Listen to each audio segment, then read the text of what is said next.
লখনৌকে পরাজিত করার মূল কৃতিত্ব দিলেন আশুতোষ শর্মা, যিনি দলের হয়ে একটি দুর্দান্ত ইনিংস খেলেন। দিল্লি ক্যাপিটালসের প্রথমে টসে জিতে লখনৌকে ব্যাটিং করার জন্য আমন্ত্রণ জানায়।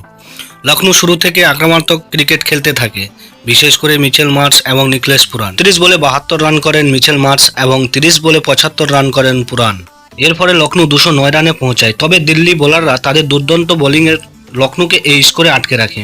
মিচেল স্টার্ক এবং কুলদীপ যাদব গুরুত্বপূর্ণ উইকেট তুলে নেন। জবাবে ব্যাট করতে নেমে দিল্লি প্রথমে বিপদে পড়ে। পাওয়ার প্লেতে তারা 4 উইকেট হারিয়ে ফেলে এবং মাত্র 50 রানে 4 উইকেট পড়েছিল।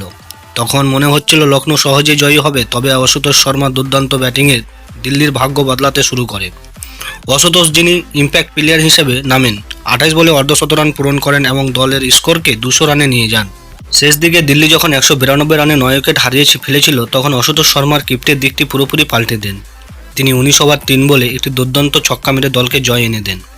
এই ম্যাচটি আইপিএল 2025-এর অন্যতম স্মরণীয় ম্যাচ হয়ে থাকবে, কারণ দিল্লির আশুতোষ শর্মা দলের জন্য চূড়ান্ত নায়ক হয়ে উঠেছিলেন। তার সাহসী ব্যাটিংয়ের জন্য দিল্লি একটি রুদ্ধশ্বাস জয় পেতে সক্ষম হয়।